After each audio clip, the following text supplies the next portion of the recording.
지역의 이슈를 짚어드립니다. 헬로 이슈토크 함께 하시죠. 한동안 잠잠했던 축산시설 갈등이 또다시 불거졌습니다. 이번엔 축산 소독시설을 두고 지자체와 주민들이 대립각을 세우고 있는데요. 농촌 지역 내 축산시설 갈등은 하루 이틀 문제가 아닌 만큼 갈등 양상, 이 시간 헬로 이슈토크에서 짚어보겠습니다. 엄재진 매일신문 경북본사 취재부장, 그리고 조정훈 오마이뉴스 기자와 함께합니다. 두 분 어서 오세요. 안녕하십니까. 네, 안녕하십니까.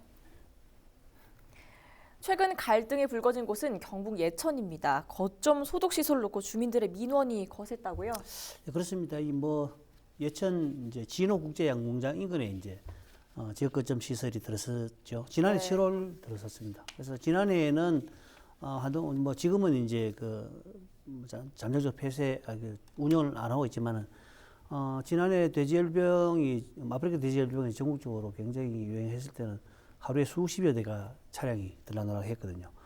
지역 거점 소독시설이라는 것은 도축장이나 아니면 인근 지역 간 이동을 하는 이렇게 가축을 실은 어떤 트럭들이 네. 의무적으로 들러가지고 방역을 받아야 되는 그런 어떤 시설이거든요. 네. 일반적으로 지역 거점 소독시설 같은 경우는 대부분의 고속도로 톨게이트나 아니면 외진 곳 이런 마을하고 떨어진 어떤 이런 곳에 있는데 여기는 유독 인근에 마을들이 있어요. 주민들이 있고 그래서 주민들이 굉장히 여기서 나오는 악취라든지 여러 가지 문제 때문에 불안해하고 있거든요. 네. 특히 도로를 별도로 개설했는데 거기 도로를 역주행으로 운영한다든지 이렇기 때문에 굉장히 교통사고 문제도 있고 네. 이래서 또 그 주변에는 또 시민들을 위한 공원도 조성되어 있는데 여러 가지 문제 때문에 주민들이 고통을 받고 있다 이렇게 갈등을 보이고 있는 그런 곳입니다. 네, 이와 관련해서 이슈토크 취재진이 주민들의 목소리를 들어봤습니다. 확인해 보시죠. 공공 화장실 또는 홍보관 같은 좀 그런 시설이 들어올 거라고 생각을 했거든요. 비가 오거나 이랬을 때는 악취가 더 심하고 특히나 축사 차량이 아니라 그 돈사 차량이 왔을 때는 그 냄새가 정말 상상 이상으로 심합니다. 지금이라도 왜 여기에 생겼는지 그러면 이미 생겼다면 어떻게 이 부분을 해결을 해주실 건지. 냄새가 너무 납니다. 실제로 소다이고 돼지라 가지고 또 사줘서 내려와가지고 이리 한 바퀴 돌아가지고 저기 소독해가지고 밖에 나와서도 소독을 해가지고 이리 돌아가고 이런 소독 시설을 하면서도 이 주민한테 그거 한번 해보지도 안 하고 이렇게 할 수가 없지 않습니까? 네, 인근 주민들의 목소리 들어봤는데요. 주민들에게 고시하지 않은 시설에서 더 반발이 컸다는 건데 왜 고시하지 않은 겁니까? 예, 그렇습니다. 그 예천군은 아무래도 이 시설 자체가 혐오 시설이 아니기 때문에 굳이 주민들에게 고시하지 않아도 된다 이렇게 네. 판단을 했다고 하는데요.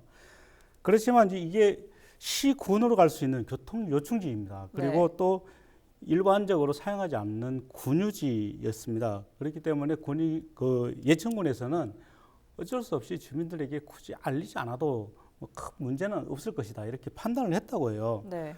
그렇지만 사실 지역 거점 소독 시설의 설치와 관련된 조례는 아직 제정이 되어 있지 않습니다. 또 가축 전염병이 또다시 발생한다면은 만일 또 민원이 더 많이 늘어날 수 있기 때문에 네. 주민들의 피해를 최소화할 수 있는 방안이 있다면은 이런 부분도 좀 찾고 주민들에게도 미리 고지를 하고 미리 또 주민들과 상의를 했으면 어땠을까 이런 아쉬움이 좀 남습니다. 네, 그럼 이에 대한 지자체의 입장도 함께 들어보시죠. 여기가 원래 그 공부지 옆에 그 불법 주정차 차들이 있던 그런 곳입니다. 그래서 부지도 활용하고 그다음 접근성이 좋은 곳을 찾다 보니까 이 장소로 그렇게 하게 됐습니다. 냄새 부분은 그렇게 신경 쓰지 않았습니다. 근데 주민들이 불편해할 수 있는 부분이 있을 수도 있고 냄새 나는 부분이 있을 수도 있는데 이런 부분을 우리가 좀 더 세심한 배려와 관심을 가지고 차후에 이런 면역이 발생하지 않도록. 네, 이 경북 예천은 이전에 기업형 돈사 갈등도 한 차례 있던 곳이잖아요. 지역 내 축산시설 갈등이 유독 경북에서 많이 발생하고 있는 것 같은데요. 어떻습니까? 네, 그렇습니다. 최근에 경북도 내 곳곳에 그 기업형 대규모 축사들이 들어서기 시작하거든요. 네.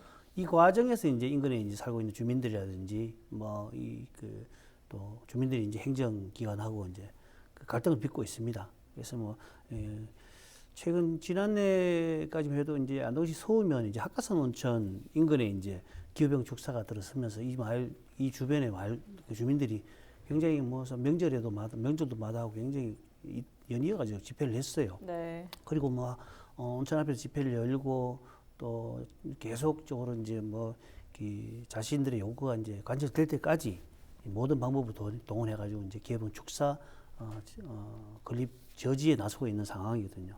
그다음에 칠곡군 동명면에 있는 기성리 주민들도 이제 그 기후병 그 대규모 축사 악취 때문에 굉장히 시달리고 있다 이런 민원을 내고 있습니다. 그래서 관리 감독을 소홀히 한 이제 칠곡군수와 관계 공무원들을 조사해 달라라는 진정서를 대구지방검찰청에 제출하고 있는 그런 어떤 사례도 있고요. 네. 앞서 언급하셨듯이 이제 예천에서도 이제 뭐 이런 민원들이 있었는데요. 예천군 지보면에 이제 만화리 주민들이 대형 동사 신축 허가를 반대하고 예천군청 앞에서 집회를 열고 그랬거든요. 이 주민들은 이제 지보면 돈사 신축 저지투쟁위원회도 결성해가지고 끝까지 자기들은 그 돈사 허가 취소를 받아내겠다. 그래서 결국에는 허가 취소를 받아내는 그런 일들이 있었습니다. 네. 사실 실제로 주민들은 이런 시설에 반대할 수밖에 없잖아요. 이런 대규모 축산 시설의 경우에는 더 많은 불편이 예상되는 건 사실 아닙니까? 아, 그렇군요. 당연하죠. 사실 이 축산 시설이 들어서면은 악취가 날 수밖에 없지 않습니까? 네. 그렇기 때문에 결국은 주민들이 반대할 수밖에 없다고 봅니다. 사실 악취가 날 경우에 뚜렷하게 이걸 막을 방법도 잘 없거든요. 네. 더욱이 이제 날씨 상황에 따라서 굉장히 변동이 심할 텐데 바람이 불거나 하면은 악취가 더 멀리까지 퍼져나갈 수 있고 더 많이 날 수도 있습니다. 그렇기 네. 때문에 결국 주민들은 강하게 반발을 할 수밖에 없다고 저는 봅니다. 더구나 요즘 같은 경우는 예전에는 사실 축사가 그 소규모로 이루어졌지 않습니까? 몇십 도, 뭐 20, 30도 이렇게 소규모로 이루어졌지만 최근 들어서는 뭐 몇백 도 혹은 몇천 도까지를 이렇게 대규모로 지금 들어서고 있기 때문에 네. 굉장히 주민들 입장에서는 축사가 들어선다는 것만으로도 거부감을 일으키고 또 반발을 할 수밖에 없다고 봅니다. 또 사실 축사를 이렇게 대규모로 할 경우에는 환경 영향 평가를 받도록 돼 있거든요. 그런데 사실 환경 영향 평가라는 게 사실 어떻게 본다면 또 꼼수가 될 수도 있다는 거죠. 왜냐하면은 대규모 축사를 들어서는데 사업자가 그 사업자를 3명이나 4명으로 나눌 수가 있습니다. 그래서 비슷한 그 지역에 서너 명이 사업자를 나눠서 함께 들었을 경우에는 이게 대규모지만 소규모로 허가를 받기 때문에 소규모로 허가를 받을 때에는 사실상 환경 영향 평가를 받지 않아도 되거든요. 이런 꼼수를 벌일 수도 있기 때문에 주민들에게는 이런 모습들이 굉장히 좀 불편하게 보여질 수 있다는 것이죠. 네.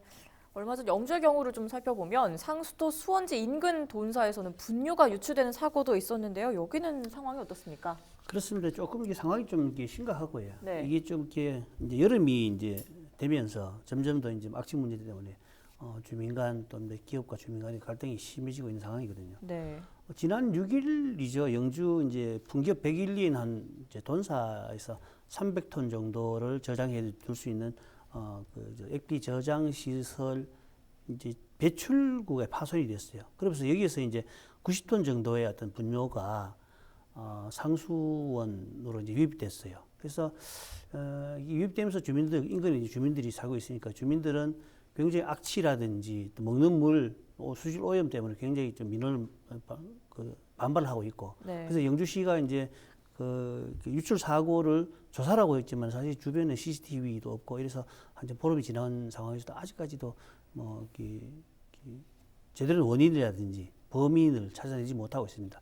특히 이제 그 돈사를 운영하고 있는 한 농업법인 같은 경우는 이거는 우리가 고의로 유출한 것이 아니다. 보니까 배출구가 파손됐다. 그러니까 주민들이 우리 돈사를 지금 확대를 하고 뭐 개축을 하려고 하는데 이런 것들을 반대하기 위해서 주민들이 고의로 누군가가 파손을 했다. 누군가 빨리 잡아달라고 행정기관에 이제 민원을 냈는데 행정기관에서 이제 조사를 했는데 한차 조사했는데 뭐 이렇다 하라도 성과를 못 내자 이제 그 법인에서는 이제는 경찰에 수사를 의뢰해놓은 그런 상황입니다. 네. 그렇지만 여전히 뭐 좀 외부 요인에 의해서 또 돈불이 유출됐다고 주장하고 있고 주민들은 그렇다 하더라도 아직까지도 이제 그게 조금씩 흘러내리고 있고 흘러내렸던 부분들이 완전히 제거되지 않으니까 악취는 계속 나고 있고 이런 상황입니다. 그래서 여러 가지 이제 때문에 이제 영주시 같은 경우는 이제 주민 악취 실태 조사를 벌이고 있고요.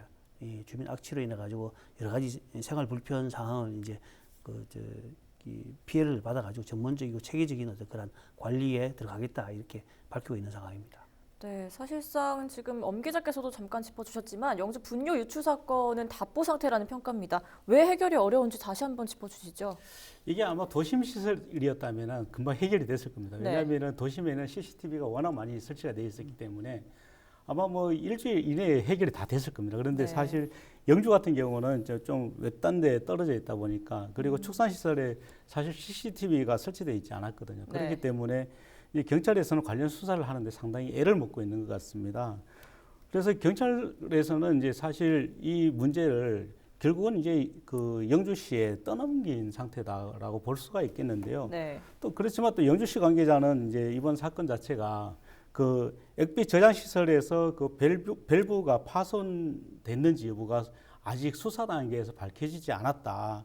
그래서 아직 그 제대로 밝혀지지 않은 상황에서는 이 검찰에서 기소도 되지 않았기 때문에 사실 시에서는 어떻게 조치할 방법이 없다 이렇게 얘기를 하고 있는데 검찰이나 경찰이나 이 수사 당국이나 또 이 시가 서로 떠넘기기만 하고 있는 게 아닌지 이렇게 좀 안타깝습니다. 네, 축산시설이 들어서면서 난개발 우려도 커집니다. 요즘은 축산시설을 지붕에 태양광을 설치하기도 하는데요. 왜 그렇습니까? 그렇습니다. 이제 태양광 설치 같은 경우는 뭐 좀 산지법이 강화돼 가지고 설치할 수 있는 이제 비탈 사면이 좀 낮은 경사도가 낮게 이제 강화가 되면서 사실 좀 그런 연유도 있고 또 이 산지보다 사고도 안전하잖아요. 네. 사고에 안전하고 또 뭐 대규모 개발이 또 가능하고 그다음에 여러 가지 이제 그 농사용 어떤 그런 전력 가중치를 또 주기 때문에 이렇게 논이나 밭에 이렇게 대규모 영농을 목적으로 한 건축물이 많이 들어서거든요. 네. 근데 대표적으로 이제 축사라든지 뭐 이런 부분들인데 어김없이 이런 어떤 그 이제 농업용 목적 시설 위에 지붕에는 태양광이 같이 들어선다고 보는 거거든요. 이게 이제 전국적인 현상입니다. 그래서 대부분 이제 굉장히 보면은 어떻게 보면 농업용 건축물에 태양광 신재생 에너지를 생산하는 발전 시설들을 쓰고 이렇기 때문에 여러 가지 한목적적으로 좀 긍정적으로 볼 수 있겠다라고 이제 평가도 하는데 실제로 이제 현장에 가보면은 네. 좀 그렇지만 않거든요. 왜냐하면은 축사라고 대규모 축사 시설이라고 지어놨는데 실상은 뭐 이게 안에 가축은 전혀 키우지 않는다든지 네. 또 가축을 키울 만한 어떤 그런 시설을 갖춰지지 않은 뼈대만 올려놓은 그런 상황이고 네. 또 뭐 몇 마리의 어떤 몇두만 어떤 가축을 보여주식으로 먹인다든지 이렇게 해서 누가 봐도 태양광 시설, 태양광 발전 시설을 설치하기 위한 어떤 그런 시설이다. 네. 이렇게 이제 볼 수밖에 없는 상황이거든요. 네. 또 예천 이제 그 고평들 축사 문제가 좀 전국적으로 좀 이슈가 됐어요. 이후도 대부분 이제 태양광 시설이 이제 완공됐거나 또 이제 건립 중인데 여기도 마찬가지 소를 사용할 만한 그런 어떤 그런 기본적인 축사 시설이 갖춰지지 않은 그런 모습이었습니다. 마을 주민들 같은 경우는 뭐 고평들에 축사 허가를 낸 사람은 대부분 이제 외지 사람들이고 네. 특히 이 사람들이 축사를 다 짓고 태양광 올려놓고 또 축사를 이제 그 대신해서 이제 운영할 수 있는 임대자를 이제 구하러 다닌다 이렇게 말하고 있거든요. 네. 이렇게 봐서는 역시나 이렇게 뭐 영농 목적의 어떤 그런 시설은 그냥 핑계고 결국에는 태양광 시설을 짓기 위한 어떤 그런 허가를 받기 위해서 그렇다 이렇게 이제 평가를 할 수 있는 상황입니다. 네, 그렇다면 무허가 축사 적법화 추진의 경우는 어떻습니까? 지금 경북도의 대상 농가가 가장 많았고 이미 최종 시한을 좀 넘기지 않았습니까? 네, 그렇습니다. 사실 무허가 축사 이러니까 좀 우리 농민들이 생각할 때는 그럼 내가 범죄자란 말이냐 이렇게 생각할 수도 있는데 그건 네. 아니고요. 네. 사실 이 축사가 기존에는 굉장히 우후죽순처럼 많이 생겨났었거든요. 우후죽순처럼 많이 생겨났었는데 그렇지만 그때 당시에는 축사의 문제점이 크게 드러나지는 않았습니다. 그런데 이 축사가 점점 이렇게 대규모화가 되고 이제 커지면서 또 이제 분뇨를 처리하는 과정에서 이 분뇨가 하천으로 흘러 들어갔고 또 심한 악취를 풍긴다든지 이렇게 하면서 이 축사 문제가 이제 불거지기 시작을 한 거거든요. 네. 그러면서 이제 가축 분묘의 관리 및 이용에 관한 법률이 이제 마련이 됐습니다. 이 법률이 마련되면서 이제 무허가 축사가 돼버린 기존의 이제 그 축사들에 대해서 이제 좀 적법화 사업을 좀 하자. 이렇게 해서 그 현행 법에 맞게 좀 시설도 개선을 하고 또 분뇨 처리 등을 할 수 있도록 보완도 좀 하자. 이렇게 절차를 마련하도록 한 게 실질적으로 무허가 축사 적법화 사업이었습니다. 네. 이 적법화 사업은 지난해 그 9월 27일까지였는데 아직까지도 이 지금 제대로 다 시행을 못 하고 있는 거죠. 그래서 아직까지도 지금 그 이런 적법화 사업들이 제대로 다 많이 되지 않았기 때문에 우리 지역 곳곳에 지금 무허가 축사가 아직 상당히 좀 남아 있는 상황입니다. 네, 그렇군요. 최근 지자체마다 적법화에 대한 유예 기간을 적게는 5개월에서 많게는 10개월까지도 가능하도록 했다는데요. 경북은 어떤가요? 그렇습니다. 앞서 이제 그 조정훈 기자께서도 언급했듯이 아직까지 지난해 9월 27일까지 이제 무허가 적법화를 끝내야 되는데 네. 아직까지 못한 게 상당히 있잖아요. 그래서 그동안 적법화 시설을 위해서 좀 노력하는 어떤 그런 축사를 대상으로 해가지고 유예 기간을 둬가지고 그 기간 내에 빨리 적법화 시설로 만들어라고 하는 그런 연장해준 그런 상황이거든요. 네. 이 과정에서 이제 경북도 같은 경우는 이제 뭐 가축 분뇨 시설로 인해 수질 오염이라든지 악취 발생 등 환경 문제가 계속 이제 발생하기 때문에 여기에 대한 대대적인 어떤 집중, 특별 단속, 특별 점검을 실시하고 이제 앞으로도 주기적으로 점검을 하겠다라고 이제 약속을 했어요. 이번 점검에 경북도가 이번 점검에서는 이제 여러 가지 뭐 대구지방항공처라든지 시군과 연계해서 이제 11개 점검반을 꾸려가지고 이제 합동으로 조사를 했고요. 대규모 뭐 축사뿐만 아니고 주요 하천변에 있는 어떤 밀집 시설들 또는 어떤 시군간 경계에 있어가지고 관리 감독이 좀 소홀할 듯한 그런 시설들. 그다음에 이번에 이제 했던 적법화 그 대상지들 대상을 가지고 여러 가지 관리 기준 의무라든지 악취 등 어떤 관리 기준 준수 여부라든지 뭐 여러 가지 이제 뭐 공공세 유출하는 행위라든지 배출구를 중간에 낸다든지 이런 여러 가지 행위에 대해서 집중 점검을 하고 있는 그런 상황입니다. 네, 대구 경북 특히 경북의 축산시설 갈등을 어떻게 접근해야 좋을지 그렇다면 두 분 최종 의견을 덧붙여 주시기 바라겠습니다. 네, 사실 우리 경상북도에 축사가 가장 많이 있습니다. 그렇기 때문에 우리 그 경북도 그리고 각 지자체에서도 상당히 관심을 갖고 지켜봐야 될 것 같은데요. 우선 이런 주민들과의 갈등을 막기 위해서는 각 지자체에서 먼저 조례를 만들어서 축사를 건립하는데 어떤 식으로 건립을 할 것인지 그리고 축사를 건립을 할 때는 항상 악취 저감 시설을 설치를 하는 것을 강조할 필요가 있다 이렇게 네. 보여지고요. 또 주민들의 갈등을 해결하기 위해서는 축산 농가와 지역 주민들이 상생할 수 있는 방안을 마련할 수 있는 방안도 조례에 같이 담았으면은 이런 갈등이 좀 더 줄어들지 않겠나 이렇게 보여집니다. 네, 알겠습니다. 저도 뭐 비슷한 어떤 의견들입니다. 사실 축사 갈등의 가장 큰 문제는 악취거든요. 네. 악취하고 이제 흘러나오는 이제 폐수 문제인데 이 문제가 가장 이제 뭐 해결되면은 다른 어떤 부분은 없을 거예요. 특히 이제 축사 문제 같은 경우는 여러 가지 뭐 갈등 때문에 앞으로는 뭐 우리나라 축산 산업의 붕괴 우려마저 뭐 들고 있는 상황이기 때문에 앞서 이제 조 기자께서 언급하셨듯이 지자체라든지 축산 농가, 학계, 뭐 관계 기관들이 모여가지고 사실 뭐 악취를 저감할 수 있는 대책이라든지 그다음에 우리 이제 제도에도 뭐 이미 시행되가 시작하지만 축산 분뇨 부수가 제도 이런 부분에도 강화시킨다든지 이런 부분에 대해서 시스템들을 마련하고 좀 이렇게 서로 이제 협조하는 어떤 그런 분위기들 그렇게 하는 것들이 앞으로 이 악취 민원을 없애는 길이다 이렇게 생각합니다. 네, 두 분의 최종 의견까지 들었습니다. 말씀 고맙습니다. 지금까지 대구 경북 내 축산시설 갈등 전반의 실태를 살펴봤고요. 이 시간 헬로 이슈토크는 여기까지입니다. 시청해주신 여러분 고맙습니다. 감사합니다. 고맙습니다.